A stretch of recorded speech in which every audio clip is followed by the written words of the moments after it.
All right, welcome everybody. Happy New Year, and welcome to the very first episode for 2025 of Sales Pipeline Radio. I'm your host, Matt Heinz. Excited to have you here for another year of great content, great guests. Super excited to get this ball rolling. If you are joining us live in the middle of your work day, in the middle of your work week, thank you so much for joining us. If you'd like to be part of the show, you can do that.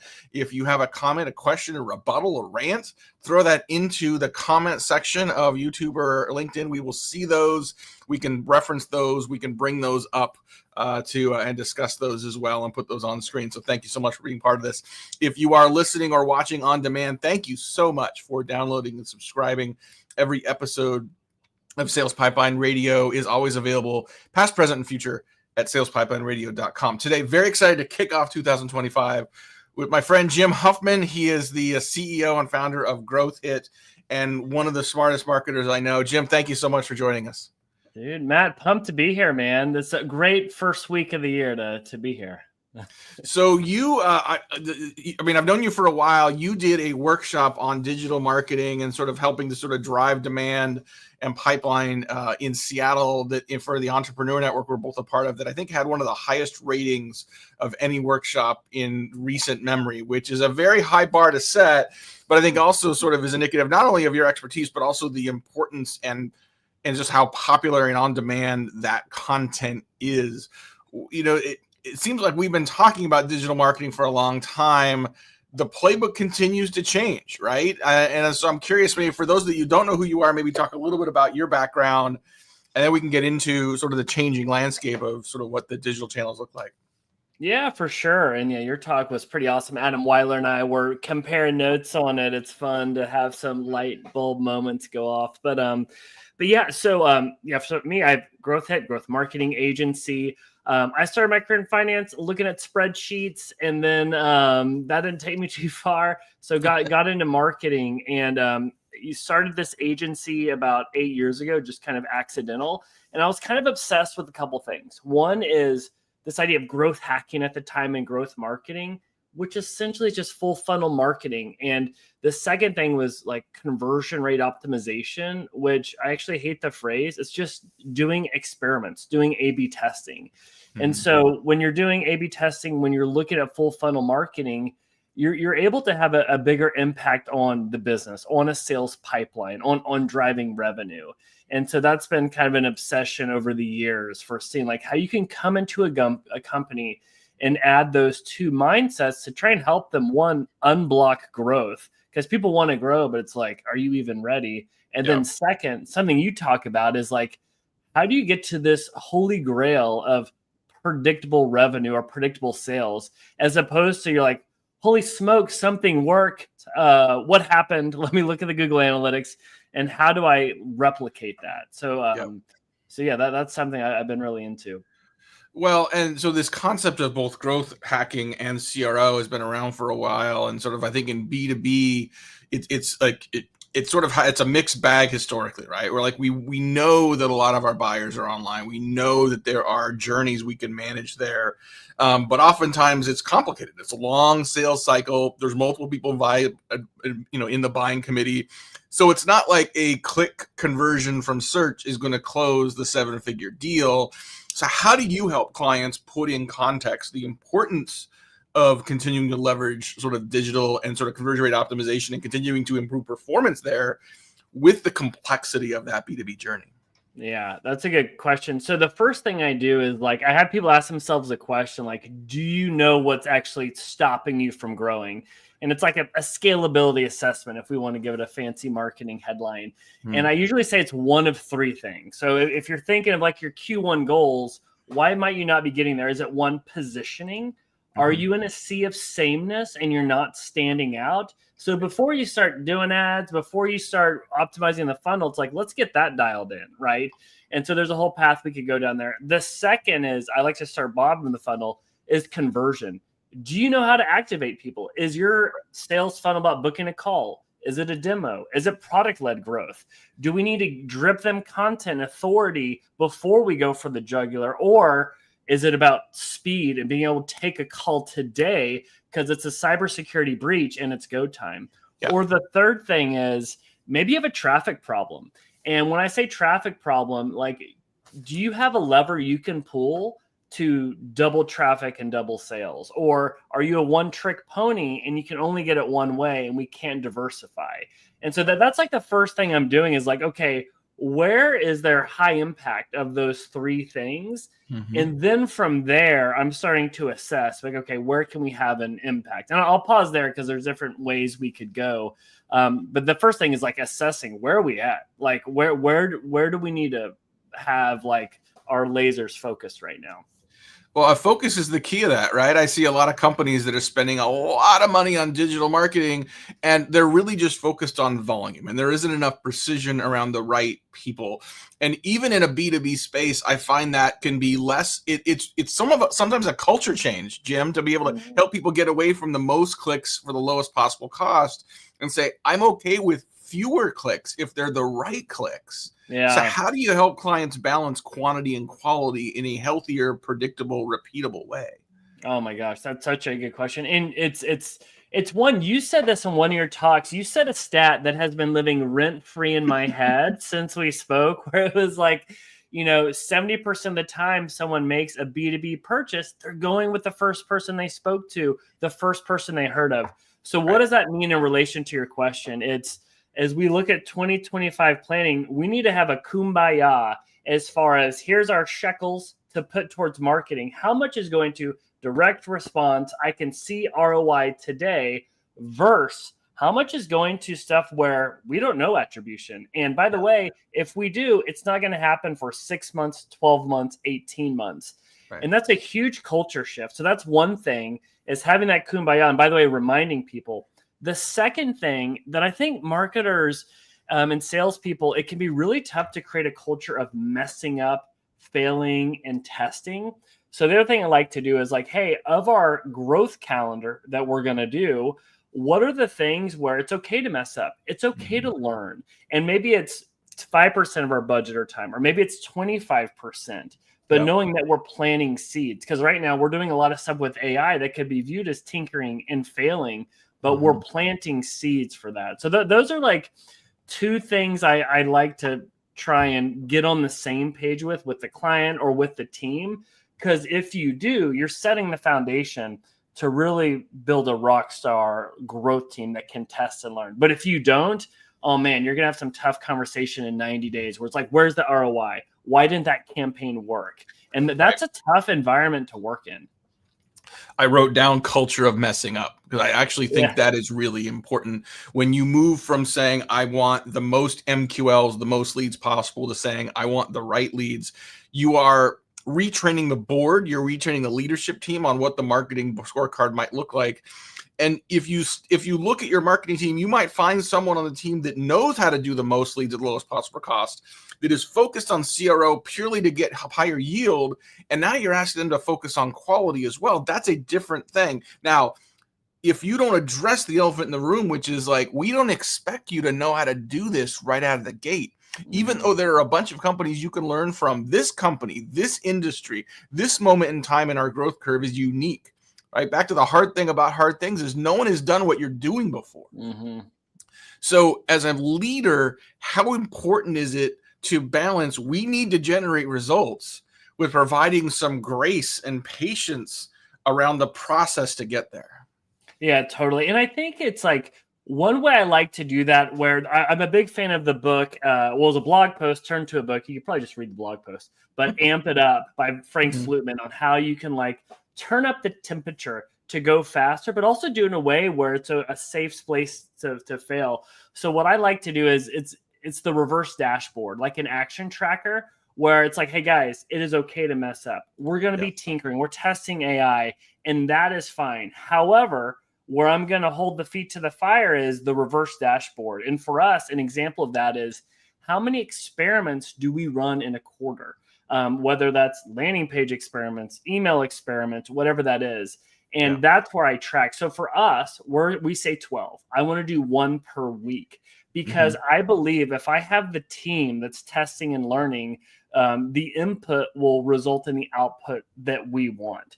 And so that's one way of trying to be like, okay, I'm giving grace. I'm making it okay to mess up, but I'm going to be pretty hard on, we need to have that input. And candidly, like with growth at our agency right now, we put a lot into stuff where it is immediate ROI results. And I'm even having to drink my own Kool-Aid as we invest more in content marketing and things where I'm basically like, I don't care to see any ROI on that in the short term. But it's something that, we had to get buy-in, and it starts with the top. Talking today on Sales Pipeline Radio with Jim Huffman. He is the founder CEO of Growth Hit, talking about conversion rate optimization, talking about improving digital performance, but doing it in a way that drives the right traffic, the right pipeline, a repeatable, sustainable way. I think, you mentioned earlier the stat, and I'm going to get the numbers slightly wrong. I'm going to ballpark it. Shout out Carrie Cunningham, who did this research in the early fall. But your buyers don't want to talk to you until well into the buying process. Like 73% of the buying process is done when they're willing to talk to sellers. They don't want to talk to you before then, but like you said, Jim, they will work with the first company they hear from. They're more likely to buy from the first company they know.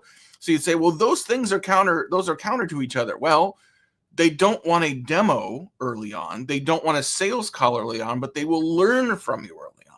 The ability for you to educate, to teach, to challenge the status quo, to be a trusted advisor is enormous. But here's the rub. If we're following that data and believe that data, those early engagements are not going to immediately convert into pipeline. Mm-hmm. They're not going to immediately convert into form fills. They're not going to immediately convert even into leads. And so now I have a problem justifying this behavior inside an organization that is measuring me based on leads and pipeline. Mm-hmm. How do we balance that? And how do we try to have a better conversation internally that respects the buying journey, but also respects the work that has to go into the eventual pipeline building?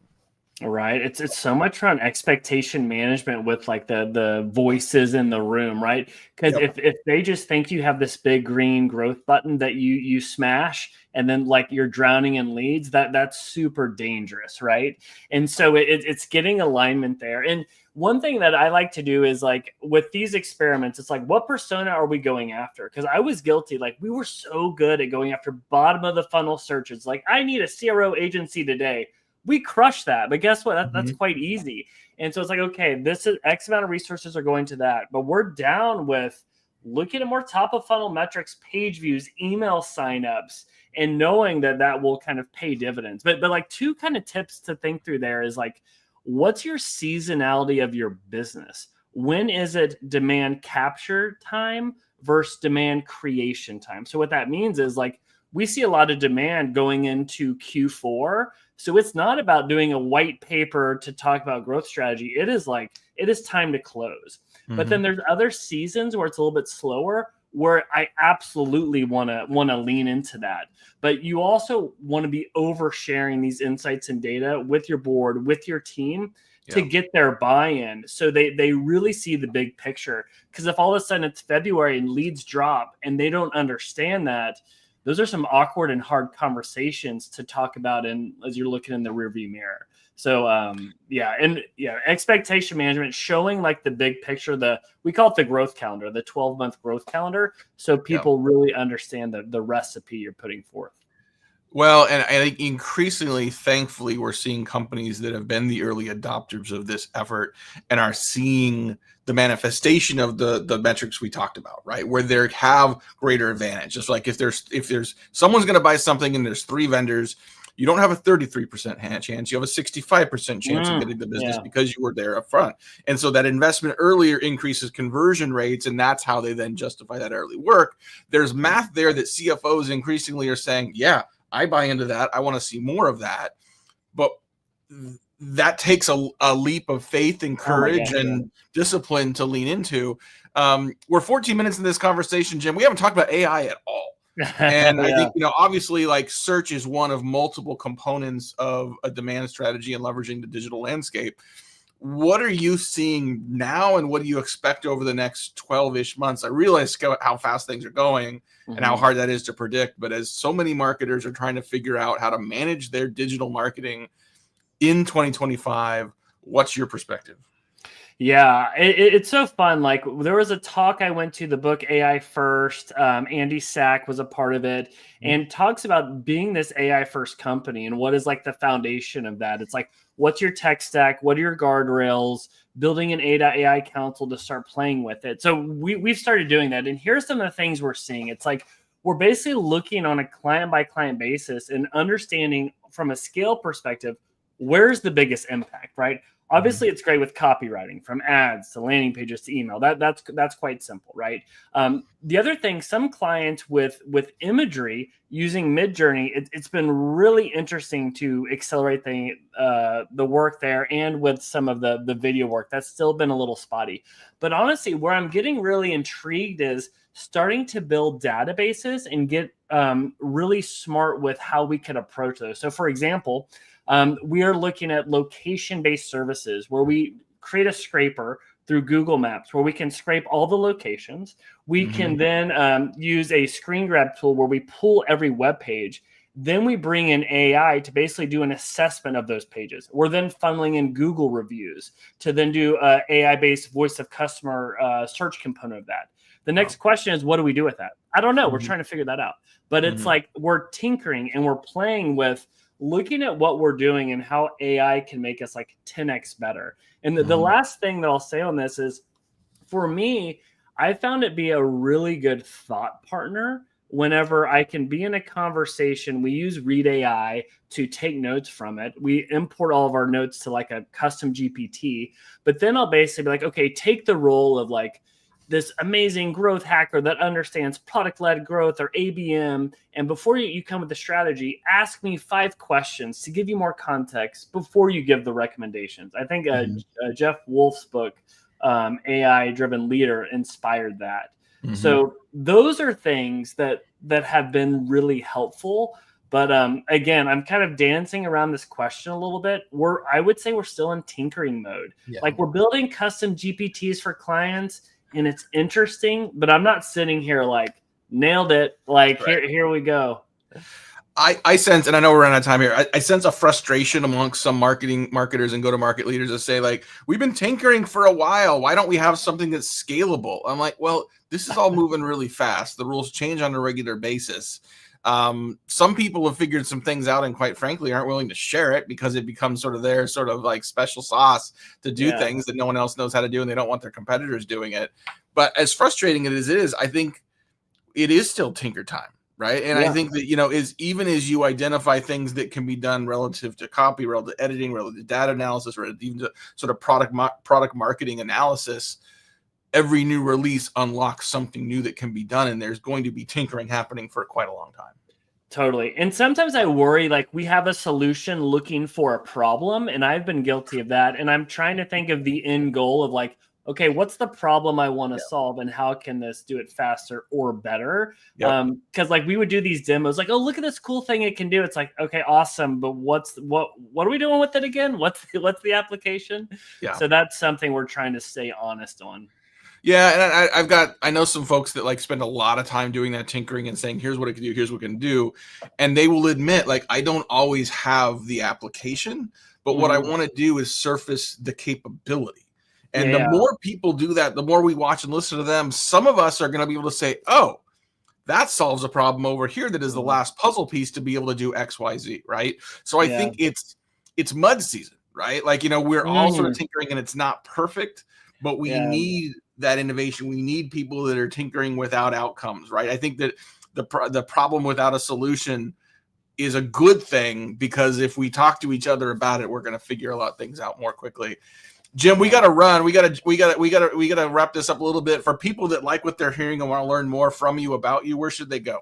Yeah, I'm on LinkedIn, Jim Huffman. Website's just growthhit.com, and I'm Jim at growthhit.com. I respond to email way too fast. It's unhealthy. So I'm around. Email Jim. He'll get back to you within 15 seconds is what I heard, 24/7, any time of the day. Jim, you're the best. Thank you so much for joining us today. Awesome. Thanks, Matt. Great to see you, man. Thanks, everyone, for listening and watching today. Happy New Year again. Very excited. We got a great lineup of topics and speakers and featured guests over the next couple of weeks, so stick with us. We'll see you next week, next Thursday, on another episode of Sales Pipeline Radio. Until then, take care. We'll see you then.